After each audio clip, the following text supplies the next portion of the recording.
It all started with a crash, a loud, metallic thud that cut through the quiet morning air. And there it was, like a gilded relic from an ancient kingdom, stuck halfway in a massive pit, a gold-plated golf cart wedged deep in the earth, wheels still spinning helplessly. Sitting behind the wheel, jaw slack with disbelief, was none other than Claudia Myers, the HOA president who had been treating my orchard like her own private racetrack for the past few weeks. Now I've got a sarcastic streak, and I'll admit, when I watched that ridiculous cart vanish into the ground, my first thought was, you know how they say karma's a real piece of work? Well, I just gave it a little push. Let me take you back. You see, Claudia had been driving her absurdly fancy cart through my orchard for weeks. At first, I didn't mind. Let her pretend she ruled the land. I figured she'd get bored eventually. But she didn't. In fact, she got bolder, ripping through rows of fruit trees, churning up my soil like it was her God-given right. I tried to be cool about it, really I did. No point escalating things with someone who walks around like she owns the sun and stars. But then she clipped one of my apple trees. Didn't even slow down. Just kept going like nothing happened. That's when it got personal. And that's when I decided it was time for Claudia to learn a little something about boundaries. What Claudia didn't know was that my dad isn't just some retiree who tinkers with power tools on the weekends. He's the guy who literally writes the regulations for the regional power grid. Yeah, that grid. The one that keeps half the county running. So when I told him what Claudia had been doing and asked if he wanted to make an example out of someone, he just grinned and said, "Hold my coffee. You don't mess with a man like my dad." We scoped out the path Claudia liked to take, right between two rows of apricot trees. She'd drive through there daily, acting like it was her own private expressway. That's where we decided the pit would go. Not something dangerous, just deep enough to trap her oversized toy and maybe rattle her nerves a little. Over the next few days, I gathered supplies. We dug the pit wide and deep, but carefully so it wouldn't collapse. Then came the camouflage: branches, leaves, loose soil. I even sprinkled some wildflowers around the edge. Just for flair. If you weren't looking, you'd never know it was there. And let's be honest, Claudia never looked. She just barreled through like a freight train fueled by ego. By the time it was done, I was buzzing with anticipation. I pictured it in my mind constantly, Claudia chatting on the phone, cruising along without a care, and then bam, gone. Swallowed by the earth like some biblical parable. When it finally happened, it was even better than I'd imagined. She hit that pit at full speed, and the cart dropped with a sickening jolt, front wheels swallowed whole.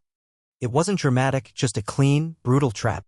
I watched from behind a tree, fighting back laughter. She started screaming, of course, but there wasn't anyone around to hear. Then came the accusations. As soon as she realized she was stuck, Claudia started yelling about sabotage. She fumbled for her phone, trying to call the HOA like they were the FBI. I just shook my head. Typical. The queen of entitlement couldn't believe she was the architect of her own humiliation. But the best part? That wasn't even the end. 2 days later, just when I thought the drama was winding down, I heard the faint buzz of a drone. Sure enough, there it was, floating over my orchard like some tiny mechanical vulture. Claudia had sent her newest toy to spy on me. Apparently, she told the HOA board I was behaving erratically after the pit incident. Said I was a danger to the community. I guess in her world, building a booby trap for a trespasser is considered erratic. The drone hovered over my barn, then zipped toward the orchard. My blood boiled. This wasn't surveillance, it was a challenge. So I accepted. I grabbed my old 12-gauge, loaded it up, and waited. The drone wasn't high off the ground, which made it a perfect target. I aimed, took a breath, and pulled the trigger. Boom. The drone jerked, spun, and plummeted like a drunken seagull. I heard Claudia's voice screaming from the road as it crashed into my field. She came running, guard-faced, furious, hair all over the place. "What the hell did you do?" she screeched, pointing at the wreckage. "Whatever I want," I said, cool as can be. "On my land? That thing was trespassing." Her hands were shaking. "You're insane. That's harassment." I let her rant. Let her build herself up. And then I dropped the hammer. I pulled out my phone and tapped the screen. "You know what else is harassment, Claudia? Flying a drone over private land without a permit. FAA might have something to say about that." And guess what? I already sent them the footage. Her mouth fell open. No words. Just raw panic. I turned and walked away, laughing to myself. That should have been the end of it. But Claudia doesn't go down easy. 3 days later, just after sunrise, I saw her SUV creeping up the road. Towed behind it? Yet the infamous golf cart back from the dead. She rolled up to my gate and just sat there. For a second, I thought maybe she'd had a change of heart. Maybe she was going to apologize. Nope. She opened the gate and drove onto my property like nothing had happened. But this time she brought backup. 2 guys in work boots and hard hats followed her, carrying shovels, picks, even a sledgehammer. Claudia stood by the pit, giving orders like a foreman on a construction site. That's when I stepped out. "Morning, Claudia," I said. "Brought some muscle this time, huh?" She tried to play it cool. "I'm just fixing the damage you caused." I laughed. "You mean the pit you drove into?" Her guys looked uneasy. They knew this wasn't exactly a clean-cut job. "I'm warning you," she said, trying to sound firm. "You're on thin ice." I walked up to the pit and looked her dead in the eye. "You fill this in and you leave. No more carts. No more drones. No more trespassing. Or I promise, things are gonna get a lot more complicated." She hesitated just for a second, then nodded reluctantly. "Fine, but this isn't over." Oh, but it was.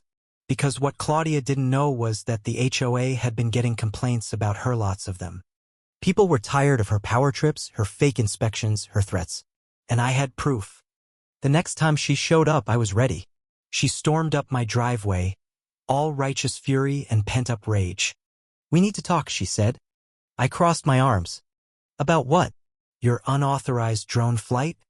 Or your second trespassing offense?" Her tone changed. "Look, I made some mistakes. But this can't keep going. It's not just about the orchard anymore." "No," I said. "It's about respect. Something you clearly don't understand." She huffed, trying to regain control. "The HOA is investigating you. This is going to get ugly." I pulled out a letter and handed it to her.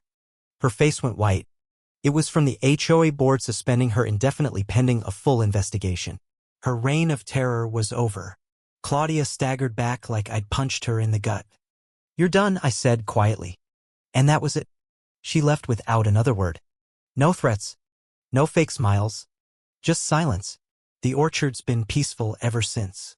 And while I don't believe in gloating okay, that's a lie I'll admit, watching karma work her magic felt pretty damn satisfying.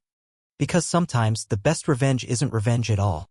It's letting people dig their own holes and then watching them fall in.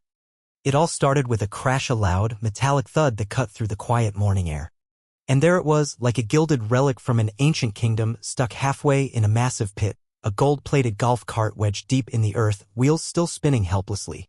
Sitting behind the wheel, jaw slack with disbelief, was none other than Claudia Myers, the HOA president who had been treating my orchard like her own private racetrack for the past few weeks. Now I've got a sarcastic streak, and I'll admit, when I watched that ridiculous cart vanish into the ground, my first thought was, you know how they say karma's a real piece of work?